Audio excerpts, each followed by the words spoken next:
Assalamualaikum warahmatullahi wabarakatuh. Jumpa lagi di channel Jagat Kelana. Salam pecinta bonsai kelapa. Kali ini saya mau tunjukkan bonsai kelapa saya, bonsai kelapa orange dengan pot unik, pot dengan menggunakan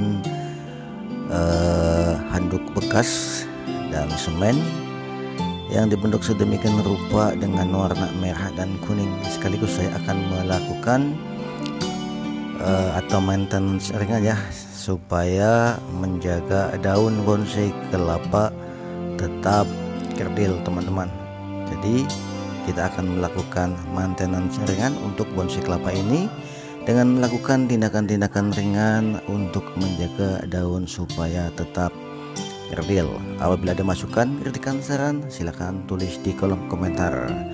Mudah-mudahan bisa bermanfaat, dan ini dia video selengkapnya. Simak dengan baik-baik.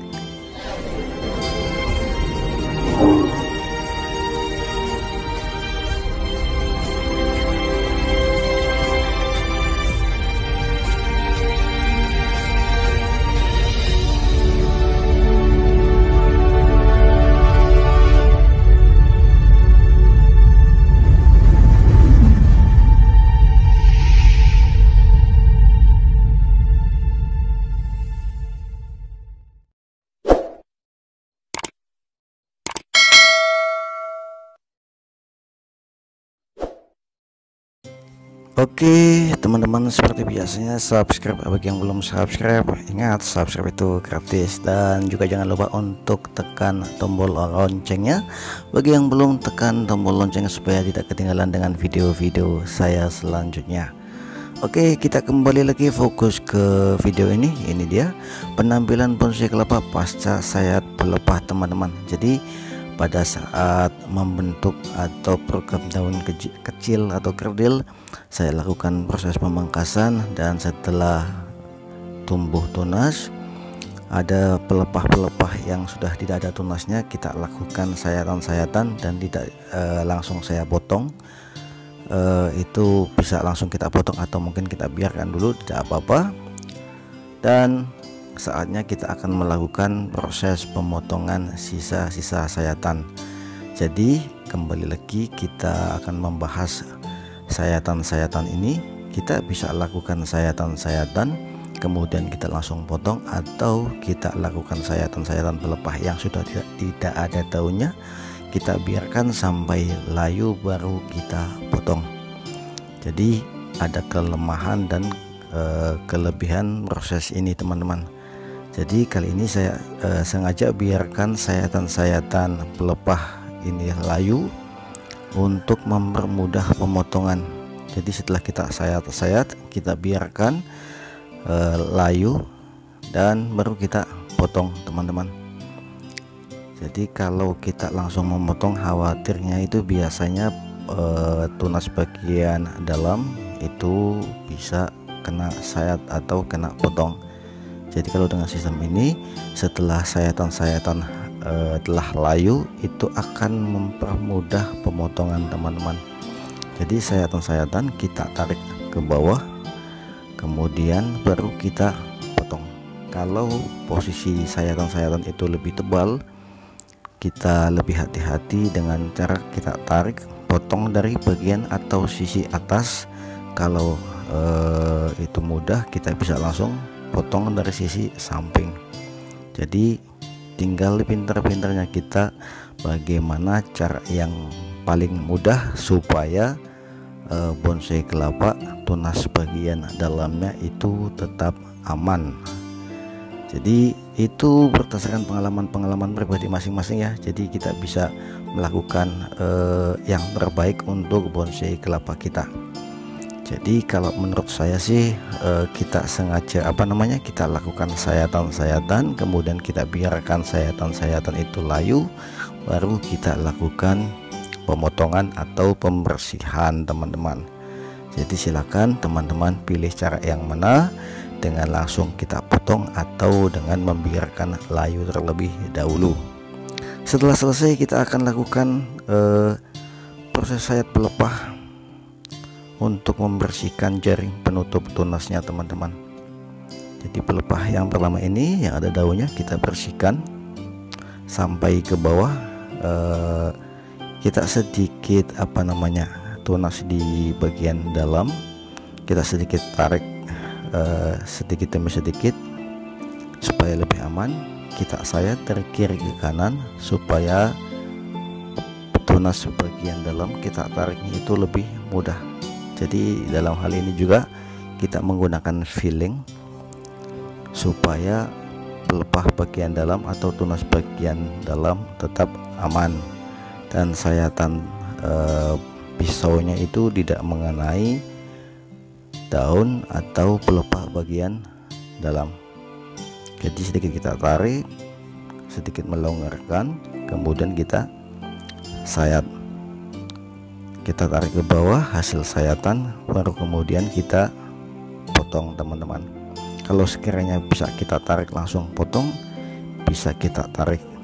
Jadi perasaan atau feeling itu juga masih kita gunakan dalam setiap proses maintenance atau perawatan bonsai kelapa. Tetap dengan kehati-hatian supaya sayatan-sayatan pisau itu tidak mengenai tunas bagian dalam. Dan berhubung setelah kita lakukan sayatan, tunas bagian dalam itu pasti masih putih dan rentan sekali untuk patah, kita amankan dengan mengikatnya menggunakan tali rafia teman-teman ya. Kita ikat untuk mengamankan tunas bagian dalam. Kalau tidak langsung kita amankan, biasanya untuk proses selanjutnya tidak sengaja akan patah. Jadi kita amankan dulu sebelum kita lakukan sayatan pelepah daun kedua. Dan ini dia daun kedua. Kita akan melakukan hal yang sama dengan daun yang pertama tadi. Kita akan lakukan sayatan untuk membersihkan jaring penutup tunas dengan cara yang sama juga. Kita sedikit tarik ya. Jadi kita bisa tarik bagian pelepah yang akan kita sayat atau tunas yang masih ada di dalam. Lebih enak yang mana? Kita coba kita cari yang terbaik dan teraman. Kemudian kita juga kanan dan kiri kita lakukan sayatan sampai ke bawah, kita tarik, baru kemudian kita potong. Jadi kalau hasil sayatan muda, biasanya setelah kita tarik bisa langsung terpotong atau putus. Jadi tinggal kita cari atau gunakan cara yang aman teman-teman. Ini dia, kita tarik ke bawah itu juga langsung putus tanpa kita potong lagi menggunakan cutter. Ini kita bolak-balik dari kanan ke kiri, kita bersihkan supaya pelepah benar-benar bersih dan kelihatan rapi teman-teman. Kemudian sudah pasti tunas bagian dalam, bagian bawah itu masih putih karena tadinya itu masih tertutup dengan jaring penutup. Otomatis setelah jaring penutup kita sayat, tunas atau pelepah bagian dalam itu masih putih dan masih sangat rentan sekali putus. Jadi untuk menjaga supaya tunas bagian dalam atau tunas yang masih putih itu tidak putus, kita gunakan pengikat tali rafia. Tadi sudah kita ikat menggunakan tali rafia, tinggal kita angkat ikatannya, tidak usah kita ikat lagi, nggak apa-apa. Ikatannya kita angkat supaya tunas bagian dalam itu aman. Ini cukup kita angkat teman-teman. Ini dia, kita lihat, dan ini dia hasilnya. Setelah kita bandingkan ya dengan video di awal menit pertama, kita tampilkan sebelum proses, dan ini dia hasil prosesnya. Bonggol terlihat rapi dan ada tali rafia ya ikatannya untuk mengamankan tunas atau pelepah yang masih putih supaya tidak putus atau patah. Kalau kita tidak mengikat, kita biarkan, biasanya kena angin juga bisa patah. Jadi lebih baik kita gunakan tali rafia untuk mengamankan tunas sebelum kita menyesal nantinya teman-teman. Dan terima kasih banyak untuk teman-teman pecinta bonsai kelapa semuanya, teman-teman YouTuber semuanya yang sudah selalu mensupport channel saya ini, like, share, and subscribe masih sangat saya butuhkan untuk kemajuan channel saya ke depan. Like, share, and subscribe ya teman-teman ya, supaya saya semangat membuat video-video lagi. Oke, saya akhiri. Wassalamualaikum warahmatullahi wabarakatuh. Jumpa lagi di lain kesempatan. Bye bye.